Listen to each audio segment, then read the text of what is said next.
Bueno, el día de hoy y este mes especialmente vamos a estar hablando acerca de la palabra de Dios, la Biblia, o este mes es acerca de la Biblia. Recordemos que al final vamos a tener un evento muy especial donde vamos a tener una obra de teatro y vamos a ver gran parte de la iglesia aquí en Tarima representando una historia muy bonita de la Biblia. Pero también quiero enfatizar que este mes de octubre vamos a estar hablando y apuntando todo a la palabra de Dios. Y por eso este mes vamos a predicar expositivamente. Y me van a ver los 4 fines de semana a mí predicando. Y voy a seguir nuestra serie de Hechos de los Apóstoles. Ustedes me hicieron pasar una vergüenza con el pastor Josh. ¿Sí recuerdan? Pastor Josh viene y les pregunta y les dice, gracias Rubencito. Viene y les dice, y ustedes sé que están viendo una serie acerca de los hechos, ¿cierto que sí? ¿Y el auditorio? Y yo dije, les voy a traducir porque Acts, ¿cierto? En inglés y hechos en español. Entonces dije, de pronto es por el inglés. Igual me dejaron quedar mal. Yo diciéndole al pastor, Dios contento, estamos viendo los hechos, porque ellos lo vieron hace poco también en sus servicios. Y bueno, no hay problema, está bien. Yo sé que ustedes son penosos, ¿cierto? Pero bueno, vamos a empezar el día de hoy y quiero empezar con una pequeña dinámica. Algo ahí, todavía no, Liz. Quiero que usted rápidamente, si usted quiere anotarlo o si no, piénselo, pero la idea es que haga un ejercicio con las preguntas que le voy a hacer. Lo que le quede mejor, pero que realmente lleve a conciencia a cada uno. Quiero que usted piense desde el sábado anterior, desde el sábado hace 8 días, hasta el día de hoy, ¿usted qué tantos espacios sacó durante la semana, desde hace 8 días, para tener un tiempo con el Señor? Llámese un tiempo de oración, llámese asistir a un grupo, llámese tener un tiempo de meditación, llámese leer la Biblia. ¿Qué tanto lo hizo en la semana? ¿Listo? Le vale el servicio anterior. Ahora, dentro de lo que usted piense o haya escrito, ¿qué tanto de eso representó en su día? Es decir, si usted vino hace 8 días y lo único que hizo en ese sábado fue estar en el servicio, representa entonces más o menos 1 hora y media de 24 horas, pero no contemos las horas que usted duerme, podríamos decir unas 16 horas. ¿Cuánto representa esa hora .5 en su día? Eso fue el sábado, pero ahora hágalo en toda la semana. Aproximadamente, si usted diría en un porcentaje cuánto está gastando para estar con el Señor, ¿cuánto diría ese porcentaje? ¿Un 20%? ¿Un 30%? ¿50%? 50% no creo, ¿cierto? Es demasiado. Más realista, yo creería que un 10%, 5%, 1%, 0%. Pero quiero que sea más enfático. De todo lo que usted puede contemplar desde el sábado pasado hasta el día de hoy, ¿qué tanto leyó o estudió la Biblia? ¿Qué tanto usted abrió este libro precioso para decirle, Dios, háblame, enséñame, corrígeme, exhórtame, guíame? Y si tuviera que llegar en un acumulado desde el sábado anterior hasta el día de hoy, ¿cuánto sería ese porcentaje?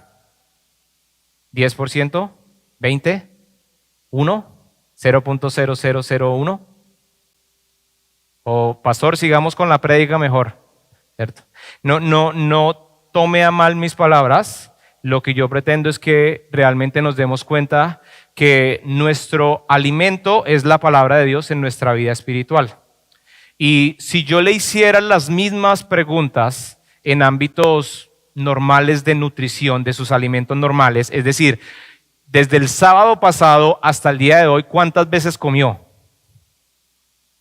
Mínimo 3, mínimo, ¿cierto? Alguno podría decir mínimo 2 por día.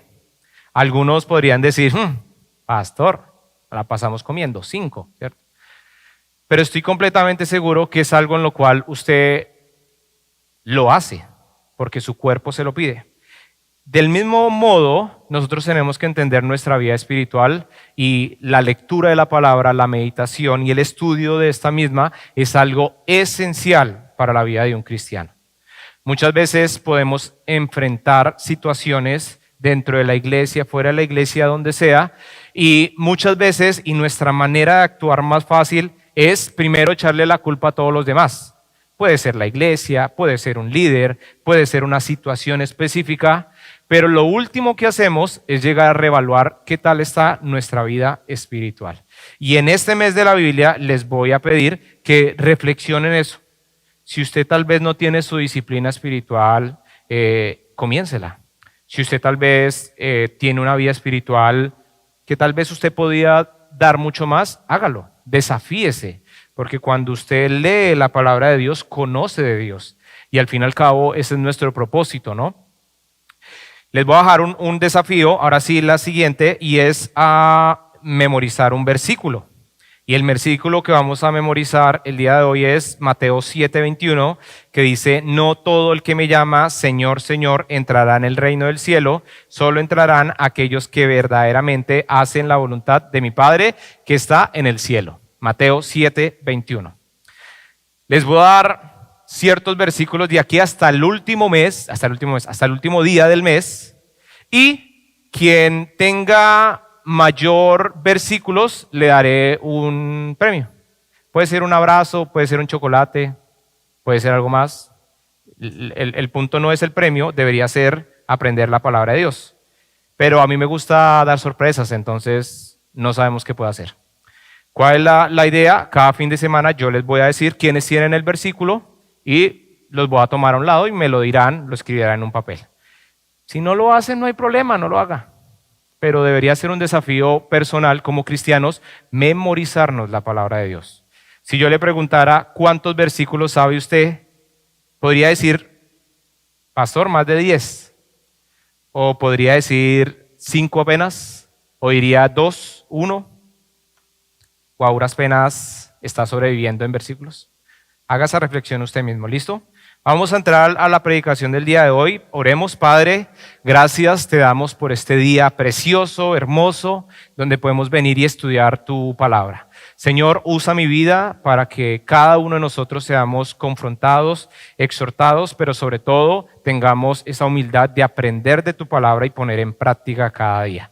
Te damos gracias por este tiempo y te pedimos que tu Santo Espíritu nos guíe y nos lleve a tu perfecta voluntad. Te lo oramos en tu nombre precioso, Jesús. Amén. Terminamos en Hechos 7. ¿Recuerdan? Terminamos 8:7 y el pastor Josh estuvo predicando acerca de It's time to go, o es tiempo de ir o es tiempo de empezar. Y él empezaba haciendo relación acerca de que nosotros tenemos que tomar decisiones y tenemos que creerle a Dios antes de que se den las cosas. ¿Listo? Y él lo hacía como una breve introducción a lo que es Hechos. Desde Hechos 8 hacia adelante vamos a empezar a ver una diferencia en lo que es la predicación de aquí hacia allá. Porque antes, los primeros 7 capítulos nos hablaba de la iglesia principalmente en Jerusalén, cómo ellos vivieron cada uno de los momentos después del Señor Jesús haber partido. Ahora desde Hechos capítulo 8 vamos a ver cómo la iglesia va a salir. Y acá empezamos a ver más adelante un poco más enfocado en las misiones. Todavía no, Liz. Entonces, hoy vamos a estar hablando de algo que he titulado La palabra no está presa. El evangelio rompe barreras y une por el Espíritu. Y vamos a leer directamente desde su palabra, desde la palabra de Dios. Yo le invito a que la saque el celular, pero léala conmigo. Hechos capítulo 8 del 1 al 25. Tómese un minuto para sacar su Biblia. Y la invitación es que traigan la Biblia, sobre todo este mes, porque vamos a tener la predicación de esta manera. Hechos capítulo 8 y dice: y Saulo consentía en su muerte. En aquel día hubo una gran persecución contra la iglesia que estaba en Jerusalén, y todos fueron esparcidos por las tierras de Judea y Samaria, salvo los apóstoles. Y hombres piadosos llevaron a enterrar a Esteban e hicieron gran llanto sobre él. Y Saulo asolaba la iglesia y entrando casa por casa arrastraba a hombres y mujeres y los entregaba en la cárcel. Pero los que fueron esparcidos iban por todas partes anunciando el evangelio. Entonces Felipe, descendiendo a la ciudad de Samaria, les predicaba a Cristo. Y la gente unánime escuchaba atentamente las cosas que decía Felipe, oyendo y viendo las señales que hacía, porque de muchos que tenían espíritus inmundos salían estos dando grandes voces, y muchos paralíticos y cojos eran sanados. Así que había gran gozo en aquella ciudad. Pero había un hombre llamado Simón, que antes ejercía la magia en aquella ciudad y había engañado a la gente de Samaria, haciéndose pasar por alguien grande. A este oían atentamente todos, desde el más pequeño hasta el más grande, diciendo: este es el gran poder de Dios. Y le estaban atentos porque con sus artes magias les había engañado mucho tiempo. Pero cuando creyeron a Felipe, que anunciaba el evangelio del reino de Dios y el nombre de Jesucristo, se bautizaban hombres y mujeres. También creyó Simón mismo, y habiéndose bautizado, estaba siempre con Felipe. Y viendo las señales y grandes milagros que se hacían, estaba atónito. Cuando los apóstoles que estaban en Jerusalén oyeron que Samaria había recibido la palabra de Dios, enviaron allá a Pedro y a Juan, los cuales, habiendo venido, oraron por ellos para que recibiesen el Espíritu Santo, porque aún no había descendido sobre ninguno de ellos, sino que solamente habían sido bautizados en el nombre de Jesús. Entonces les imponían las manos y recibían el Espíritu Santo. Cuando vio Simón que por la imposición de las manos de los apóstoles se daba el Espíritu Santo, les ofreció dinero, diciendo: dadme también a mí este poder, para que cualquiera a quien yo impusiere las manos reciba el Espíritu Santo. Entonces Pedro le dijo: tu dinero perezca contigo, porque has pensado que el don de Dios se obtiene con dinero. No tienes tu parte ni suerte en este asunto, porque tu corazón no es recto delante de Dios. Arrepiéntete pues de esta tu maldad y ruega a Dios si quizá te sea perdonado el pensamiento en tu corazón, de tu corazón. Porque en hiel de amargura y en prisión de maldad veo que estás. Respondiendo entonces Simón dijo: rogad vosotros por mí al Señor, para que nada de esto que habéis dicho venga sobre mí. Y ellos, habiendo testificado y hablado la palabra de Dios, se volvieron a Jerusalén, y en muchas poblaciones de los samaritanos anunciaron el evangelio. ¿Qué tenemos en este momento? Un relato de la iglesia saliendo de Jerusalén, teniendo un gran episodio en Samaria, y allí en Samaria se desarrollan un par de eventos con ciertas personas. Lo primero que quiero que veamos, ¿cierto?, es a Saulo, ¿cierto? Y dice que Saulo consentía en su muerte, y en aquel día hubo una gran persecución contra la iglesia que estaba en Jerusalén. ¿Por qué hubo esta gran persecución? Los apóstoles, ellos no salieron, ellos se quedaron, salieron todos los demás. Pero ellos salieron por voluntad propia, ellos salieron porque dijeron: vamos a ir a predicar la palabra de Dios. Pues no, ellos salieron a causa de el miedo. ¿Cuál miedo? ¿Recuerdan quién había muerto? Esteban. Esteban muere y resulta que todos quieren salir. ¿Por qué? Porque empieza una persecución de parte de los judíos, pero también de los romanos. Y aquí hay algo muy curioso, porque cuando hay una situación adversa en nuestras vidas, ¿qué hacemos respecto a Dios? ¿No les parece que es todo lo contrario a lo que nosotros hacemos? ¿No les parece que usted tiene un problema en su vida y lo último que quiere hacer es venir a Dios? De alguna manera siempre recibimos la instrucción que en los momentos difíciles es cuando debemos refugiarnos en Dios. Pero algo dentro de nosotros nos lleva a irnos y decir: no, yo mejor no voy a la iglesia, yo mejor no hago esto, porque de alguna manera Dios tiene la culpa, ¿cierto? Y es un instinto o algo que viene dentro de nuestra naturaleza pecaminosa. Pero resulta que acá pasa todo lo contrario. Y resulta que la muerte de Esteban se vuelve el escenario para que la iglesia salga de Jerusalén y empiece a llevar la palabra a muchos más lugares. Y en este aspecto hay una persona, Saulo, ¿cierto? Ya vamos a hablar de eso. Pero entonces acá tenemos que recordar Génesis 50:20 y la vida de José.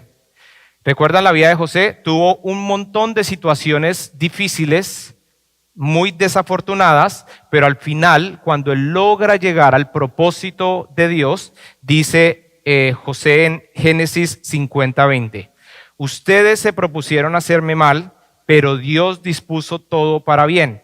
Él me puso en este cargo para que yo pudiera salvar la vida de muchas personas. Lo primero que quiero que aprendamos de esta primera parte es que las adversidades muchas veces son el propósito y el canal que Dios usa para desarrollar su propósito en nuestras vidas. De tal manera que debemos dejar de ver siempre las dificultades como algo malo y algo en lo cual Dios no participa. Porque es la manera que Dios a veces tiene que usar con sus hijos para podernos enseñar y podernos formar al carácter de nuestro amado. ¿Quién es nuestro amado? Jesús. Luego vamos a encontrar otro aspecto, ¿cierto? Y dice que hombres piadosos llevaron a enterrar a Esteban y Saulo asolaba a la iglesia. ¿Saben todos quién es Saulo? Rotundamente, ¿cierto? Algunos ya dijeron Pablo, pero realmente Saulo es Saulo porque Saulo tenía un carácter, una visión diferente a la que es Pablo. Son la misma persona, pero hay un punto de inflexión y es el encuentro con Jesús, del cual vamos a estar hablando un poco más adelante. Si me colaboran con la siguiente diapositiva, ¿cierto? Saulo representaba el fervor de los judíos por permanecer en lo que ellos creían que era la verdad. Pero Saulo no solo es representado en el capítulo 7, en una escena donde están apedreando a Esteban, sino ahora aparece siendo uno de los líderes para perseguir a los cristianos. Y lo vemos de una manera agresiva, lo vemos de una manera en la cual él quería, ¿cierto?, que todos los que él consideraba herejes o personas que estaban yendo en contra de lo que realmente era santo y puro, pues acabar con todas ellas. El punto es que más adelante, y en este mes lo vamos a ver, qué pasa entre Saulo y Pablo. Pero quiero que tengan muy claro quién era Saulo, porque Saulo, si fuera hoy en día, Saulo es la persona que no quiere nada que ver con Cristo. Saulo era la persona que amaba la palabra, pero se había olvidado a quién estaba señalando la palabra. Entonces, téngalo muy presente porque lo vamos a estar viendo más adelante.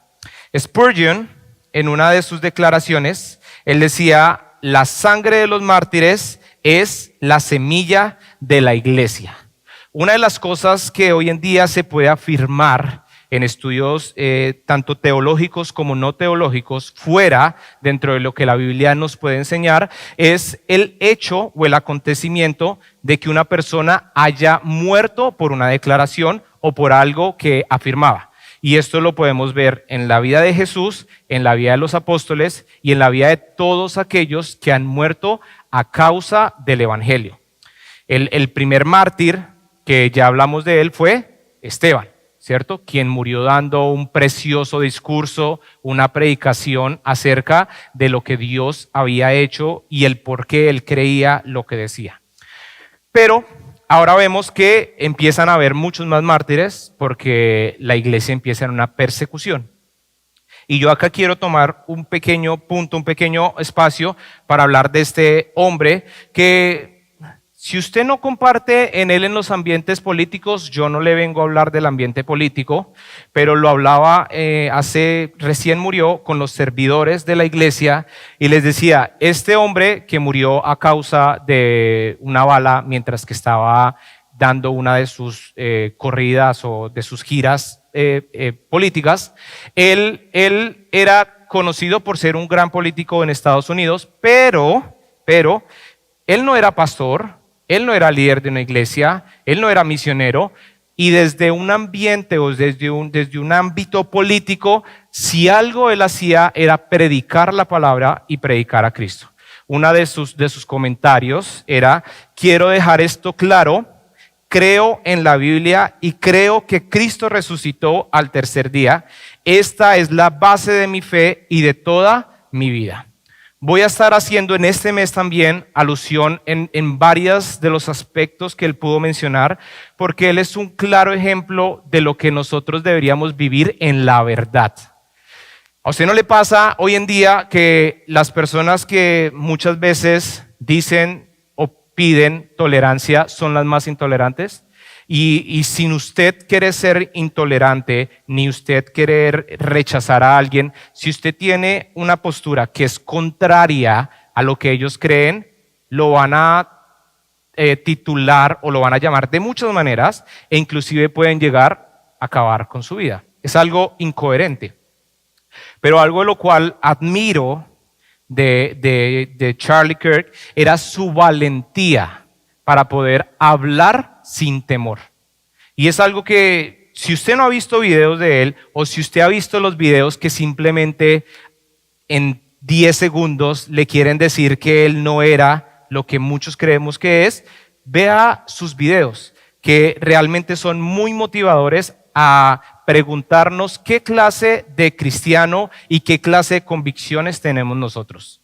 Porque en él podemos ver un hombre que sin estar en una plataforma donde usted tenga la atención de otros cristianos, él predicó a Cristo con valentía a tal punto que le llevó a perder su vida.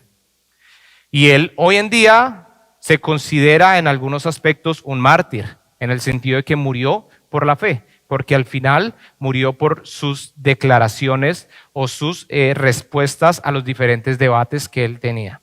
Yo le invito a que si usted no ha visto, no tiene ni idea, mírelo y realmente pueda de una manera humilde y de una manera tratando de entender, vea todo lo que él anunciaba, predicaba o discutía con las diferentes personas. Pasando un poco más, ¿cierto? Siguiendo, después vamos a ver que los cristianos, como lo hablaba antes, fueron esparcidos y llegaron ¿hasta dónde?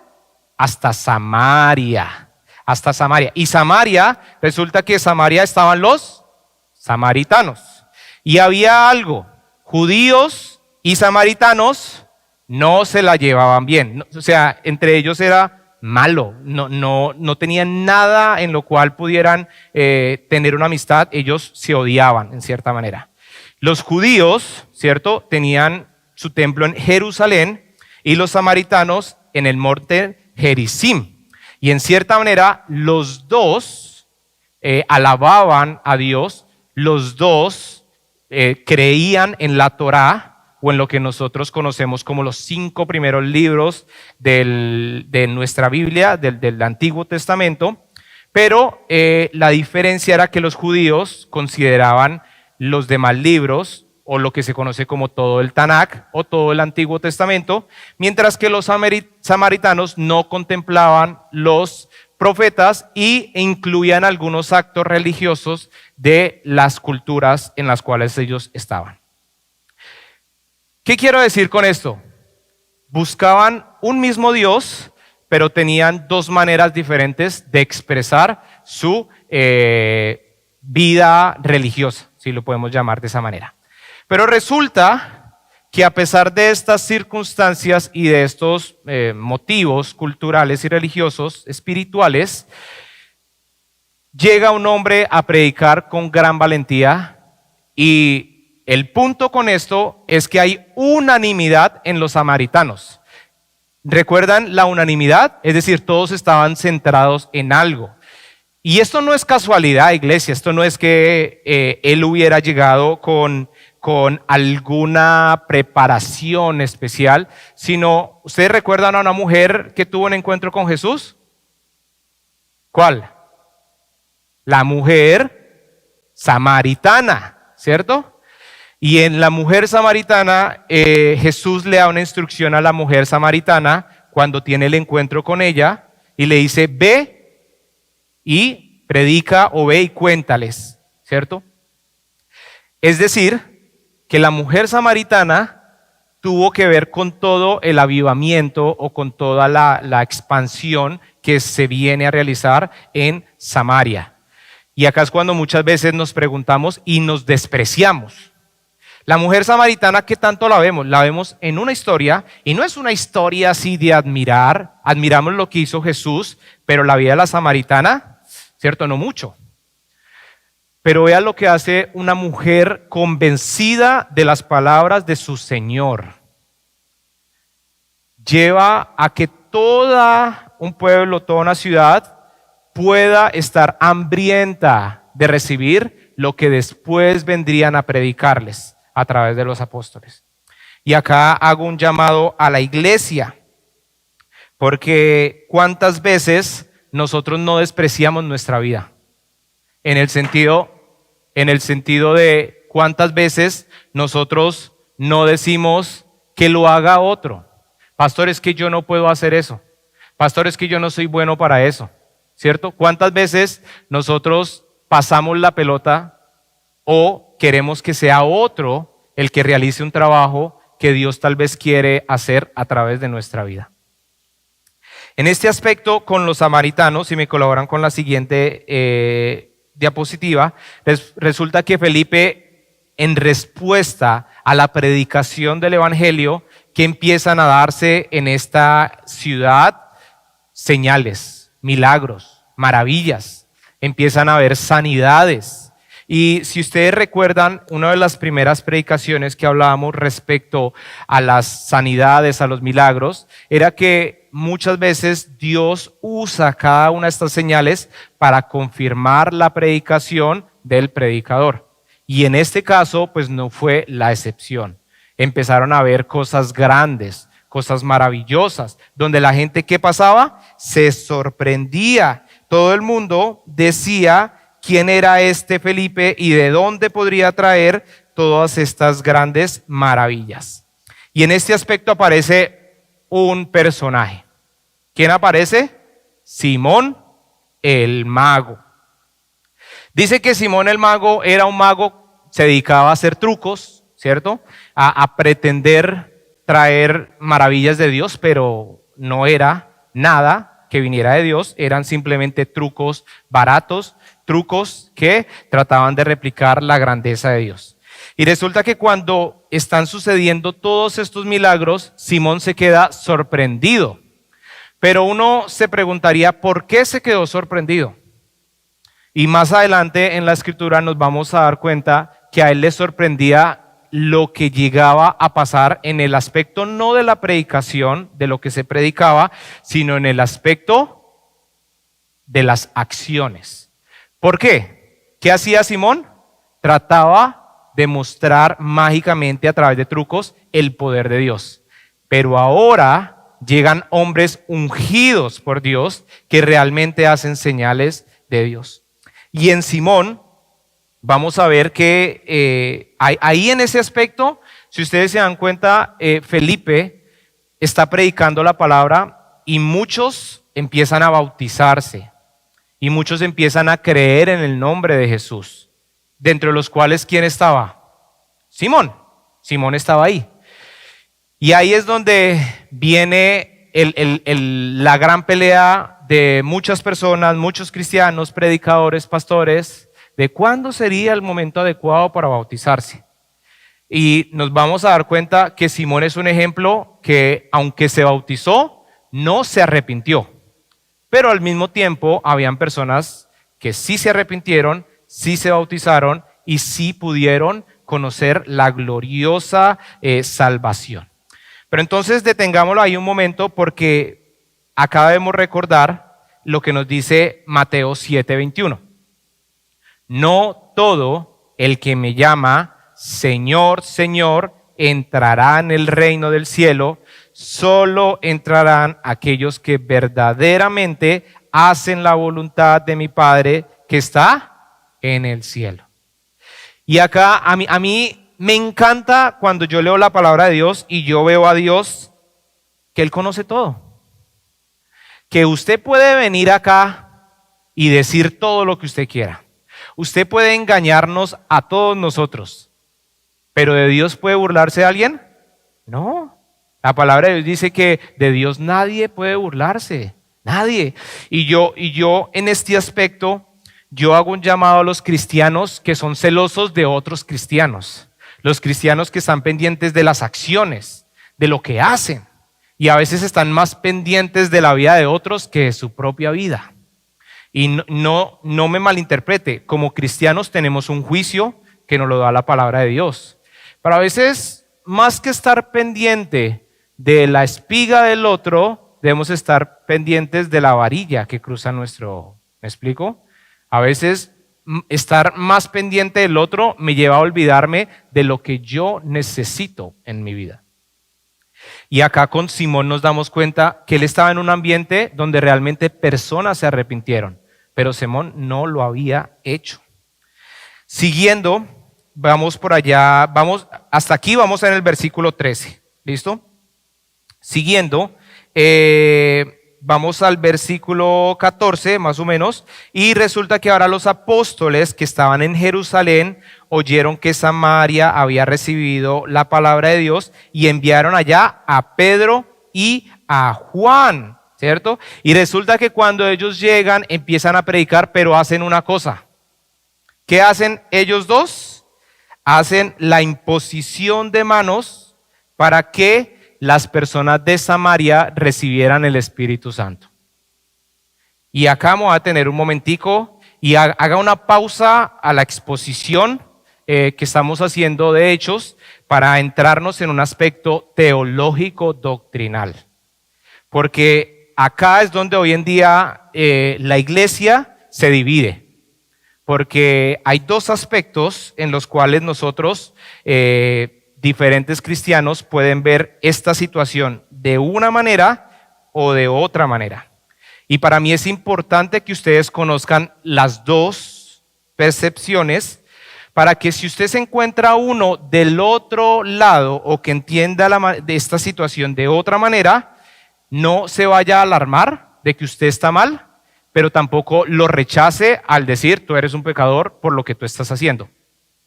Porque esta es una de muchas situaciones en las cuales no nos lleva a que no seamos hermanos con otros cristianos. Estos conocemos doctrinas de segundo grado, tercer grado. Con tal que nuestra doctrina esencial sea la misma, no tenemos problema. Y acá, para muchos, ya he predicado antes acerca un poco de lo que es una perspectiva, una teología calvinista o arminiana, que nos habla principalmente de cómo salva Dios. Pero en este aspecto no estamos hablando de una teología ni calvinista ni arminiana. Estamos hablando de cómo obra el Espíritu de Dios. Y lo vemos de dos maneras: carismáticos o cesacionistas. En otras palabras, o el Espíritu Santo hoy en día se aviva y se mueve de gran manera, o el Espíritu Santo y toda la obra milagrosa, toda la obra de dones, señales y maravillas ya cesaron, porque fue simplemente para la época apostólica. ¿Listo?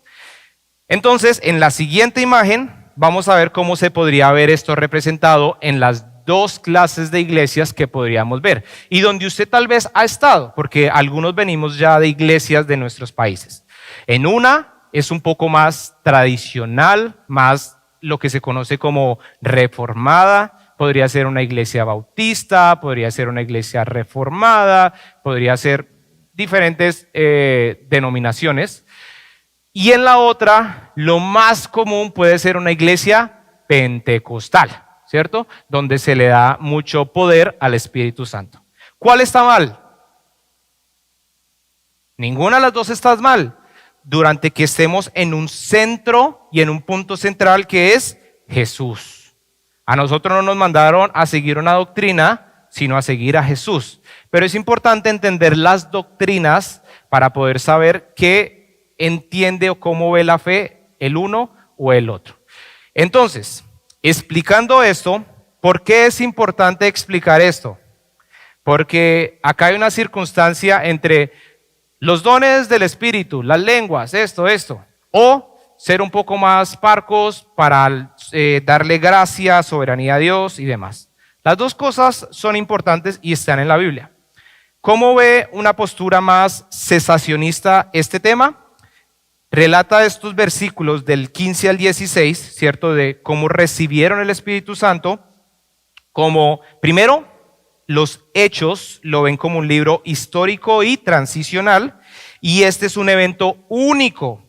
¿Con qué propósito Dios permite esto? Para confirmar la unidad, ¿cierto? Si ustedes recuerdan, la primera vez que vino el Espíritu Santo sobre la iglesia, ¿cierto? Vino sobre todos los judíos, y los que estaban afuera empezaron a ver cómo hablaban en sus propias lenguas. Había un propósito en la manifestación.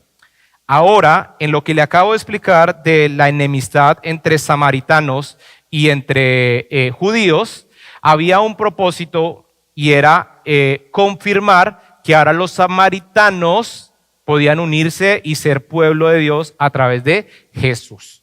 De tal manera que una iglesia más tradicional, reformada, bautista y demás, perciben de esta manera, y de igual manera también ratifican que el Espíritu Santo no viene en una segunda etapa, sino sencillamente viene desde el momento que una persona es salva, como tal vez lo afirma Romanos 8:9, mas vosotros no vivís según la carne, sino según el Espíritu, si es que el Espíritu de Dios mora en vosotros. Si alguno no tiene el Espíritu de Cristo, no es de él, ¿cierto?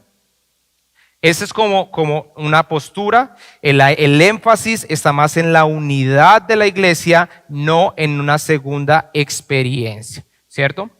Pero ahora, por el otro lado, tenemos entonces a una postura más pentecostal, una postura más carismática, donde se le da más poder al Espíritu Santo, y en este aspecto lo que ellos proclaman es que usted puede recibir la salvación, pero necesita una segunda experiencia para recibir el poder o la llenura del Espíritu Santo. Y ellos lo ven en el sentido de lo que está sucediendo en este aspecto, en este momento, pero también en otras circunstancias, como en Hechos 10 con Cornelio, en Hechos 19 con Éfeso, y obviamente Hechos 2, como ya lo vimos al principio. En este escenario hay un patrón, y es: se cree primero y luego se recibe el poder por parte del Espíritu. ¿Listo? Entonces, ¿qué hacían? Imponen las manos para recibir el Espíritu Santo, y normalmente esto es una experiencia que viene acompañada de dones, como los dones de lenguas, profecía y demás. Nuevamente, ¿cuál es la correcta? ¿Cuál es la incorrecta? Realmente debemos entender y dejar ciertos puntos claros. Primero, la palabra de Dios nos da la afirmación, no solo en los Hechos, sino en los demás libros, que una persona que corre a la salvación inmediatamente recibe el Espíritu Santo en su vida. Eso debe quedar muy claro. De una manera expositiva, y lo que hemos venido viendo en los Hechos, debemos entender que realmente esta manifestación tenía un provecho y un propósito, que era darle a conocer a las personas que los samaritanos ahora iban a ser parte. Y esto fue un hecho que lo enmarcó, lo lideró, pues Pedro y Juan, quienes eran considerados líderes de la iglesia. Pero también debemos entender que Dios es lo suficientemente poderoso para llevar a que personas tengan experiencias completamente sobrenaturales para glorificar a Dios conforme al propósito. Entonces, concluyo. En una vista reformada, este acto simboliza unidad e inclusión apostólica. En una aplicación pentecostal, esta es una segunda experiencia real y poderosa. Primera de Corintios 12:13 dice: porque por un solo espíritu fuimos todos bautizados en un cuerpo, sean judíos o griegos, sean esclavos o libres, y a todos se nos dio a beber de un mismo espíritu. ¿Por qué yo les comento esto y por qué algunos dicen, pero pastor, eso a mí, estúdielo usted, que usted es el pastor? Vean, ustedes no se imaginan, y algo que a mí me duele mucho, ver hermanos en Cristo entre estas diferencias, ya sean calvinistas, arminianos, ya sean cesacionistas o sean carismáticos, peleando y odiándose muchas veces por situaciones que son de segundo y tercer grado, cuando comparten la misma base en la salvación, que es lo que realmente importa. ¿Qué es lo que quería Jesús? Unanimidad. ¿Qué pasa en Samaria? ¿Qué es lo que hay en Samaria? Unanimidad. ¿Qué es la unanimidad? Usted lo ve de una manera, usted lo ve de otra. Lo importante es Jesús. Jesús. Y Living Stones está en ese punto. Nosotros no somos ni de un lado ni somos del otro. Es más, tenemos una frase que dice algo así como: estudiamos la Biblia como un bautista, pero ejecutamos como un pentecostal. Porque a veces es necesario entender que el Espíritu Santo nos ayuda y nos lleva a poder dar la milla extra donde nuestras fuerzas muchas veces nos queda atrás. Dicho esto, ¿usted se ha dado cuenta que yo no oro por nadie diciéndole reciba las lenguas, el don? Para nada, ¿cierto? Pero tampoco me lleva a estar completamente en un cuadro de decir no ores para que el Espíritu Santo llene tu vida, te transforme y te lleve a ver su gloriosa plenitud. Eso es algo muy personal en que cada uno debe trabajar. Cerramos este capítulo teológico y entramos en otro aspecto que es Hechos 8:25. Ya pasando todo esto, bueno, hago una aclaración respecto a lo que acabamos de decir. Mis experiencias, y esto es hoy en día un gran error doctrinal en muchas iglesias, mi experiencia personal no puede ser una enseñanza doctrinal. Lo que me pasó a mí no puede ser algo de lo cual todos tengan que vivir. Siempre nuestra esperanza y nuestro único fundamento es la Biblia. ¿Listo? Seguimos. ¿Qué pasa luego? Viene entonces Pedro y Juan y predican con gran entusiasmo en Samaria. En Samaria. Y resulta que acá pasa algo precioso. Bueno, antes de esto pasó algo con Simón, ya les voy a contar, pero antes de hablar de Simón, porque ahí es donde quiero terminar, pasa que Juan y Pedro, y pues ya estaba Felipe, están predicando en Samaria, y hay un gran regocijo de ellos dos por predicar en Samaria. Pero Pedro y Juan tenían algo muy específico o muy puntual. Resulta que por allá en Lucas 9:54, y desde el 52 al 54, Jesús los envía a hacer algo en Samaria y los samaritanos les dicen como: aquí no hagan nada, acá no vengan a hacer nada. Y Pedro y Juan, siendo de pronto de una manera muy, ¿cierto?, efusiva, le responden a Jesús y le dicen: Señor, ¿quieres que hagamos bajar fuego del cielo para que los consuma? ¿A quiénes? A los samaritanos, ¿cierto? Y obviamente que Jesús, ¿qué hace? Los reprende. Pero vea esto, y es que esos mismos que deseaban que le cayera fuego, ahora estaban deseando que fueran salvos. Y ahí es donde tú tienes que entender, y yo tengo que entender algo, y es que nunca podemos pararnos en algo y decir así es, porque siempre en lo único que debemos pararnos y sostenernos es en la palabra de Dios.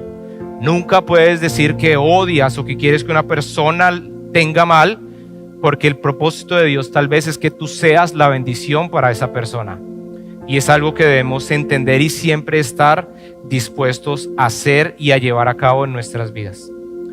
Termino con Simón. Vuelvo atrás un poco, porque resulta que Simón,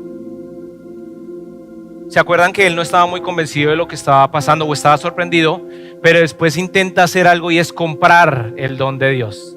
Y obviamente que es reprendido, porque nadie puede comprar el don de Dios. Nadie puede decirte que Dios tiene un precio, porque es lo más insensato y lo más antibíblico que puedes encontrar. Usted dice: pero pastor, ¿por qué terminamos ahí? Porque normalmente en esta escena se habla mucho del Simón tratando de comprar el don. Pero yo quiero que lo vea de otro aspecto y es lo que Dios tal vez me hablaba más a mí. Y es el tema de, a veces nosotros somos como Simón. ¿Por qué lo digo? Simón, ¿cierto? Era mago y él en cierta manera representaba el poder de Dios. Cuando el poder de Dios viene de manera real, cuando Dios se manifiesta a través de la predicación de su palabra, Simón, ¿qué hizo? Creyó que era lo mismo. Creyó que no había diferencia.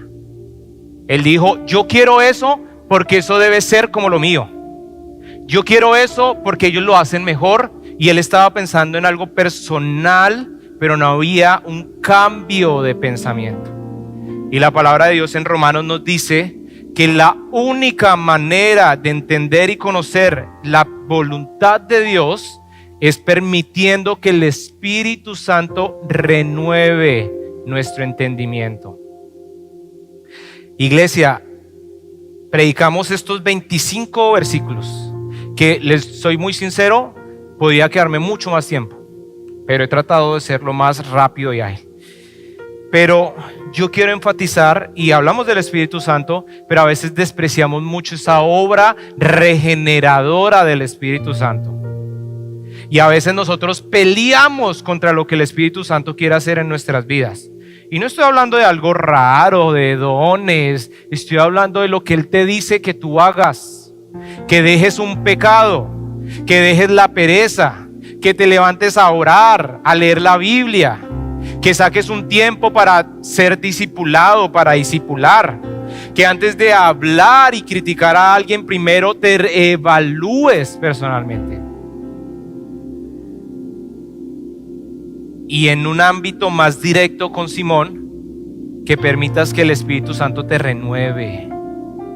¿Cuántos de los que pueden estar ahí sentados todavía siguen pensando que es lo mismo lo de antes, pero ahora es más lindo por las luces, por los cánticos, por cómo se enseña, pero aún no entiendes lo que significa el Evangelio? Aún no entiendes lo que significa que Cristo murió por ti. Aún sigues pensando que sencillamente vienes para sentirte bien con Dios. Y perdón que les hable con tanta emocionalidad o con tanta vivencia, no sé qué palabra usar, pero es que esto se trata de tu vida eterna, de lo que va a pasar cuando termine este ámbito. Y yo no puedo engañarlos y decirles que no importa, porque el hecho que vengas y te sientes en una silla no te hace cristiano. El hecho de que tú muchas veces compares lo que antes creía y lo que ahora crees y digas, es lo mismo, pastor, no es lo mismo. Y casi siempre los que me dicen, es lo mismo, pastor, yo le digo, lee las escrituras, estudia las escrituras. Y si crees que es lo mismo, dímelo. Y tal vez yo me arrepienta. ¿Y saben qué? No ha llegado el primero que me diga, pastor, usted se equivocó. Y más por el contrario, para glorificar a Dios, la mayoría de veces es arrepentimiento. Y yo me alegro en el sentido no de tener la razón, en el sentido de que Dios cambie tu manera de pensar y de ver la vida espiritual. Quiero que te pongas de pie para terminar orando y quiero que te preguntes estas tres cosas de manera muy consciente. ¿Estás resistiendo al Espíritu Santo? Es decir, el Espíritu Santo te está llevando a hacer algo y tú dices, eso no es conmigo. Tú dices, de pronto estás en una parte doctrinal, ¿cierto? No sé, tú eres arminiano, en una perspectiva arminiana, y el Espíritu Santo te está llevando a algo y tú dices, eso no es así, eso no es de Dios. ¿Por qué? ¿Te lo estoy diciendo yo? ¿O Dios te está hablando para formar tu carácter, tu vida? Dios te está llevando a que tomes una decisión y tú sigues diciendo, no hay problema, cuando esté más viejo, cuando esté más listo. ¿Listo para qué? Lo único que estamos listos es para morir. Solo necesitas tener un momento desafortunado. Y mi pregunta es, ¿tienes la seguridad que vas a estar en la vida eterna con Dios? ¿O por el contrario vas y confías en que tus actos religiosos te vayan a llevar a estar con Él? ¿O sencillamente crees porque alguien te dijo, pero tú no has tenido ese cara a cara de decirle, Dios, tú me lo enseñas a mí, por lo que tu palabra dice. ¿Estás juzgando a otros por sus experiencias en vez de discernir con humildad?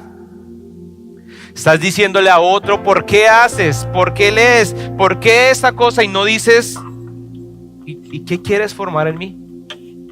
¿De qué manera tú estás tratando mi vida? ¿O qué quieres que yo haga? Y empiece a tener esto, y le pido a Dios que te permita recordar ¿qué quieres que yo haga? ¿Qué quieres que yo haga? Y la última, ¿estás dispuesto a llevar el evangelio a aquellos que consideras menos merecedores?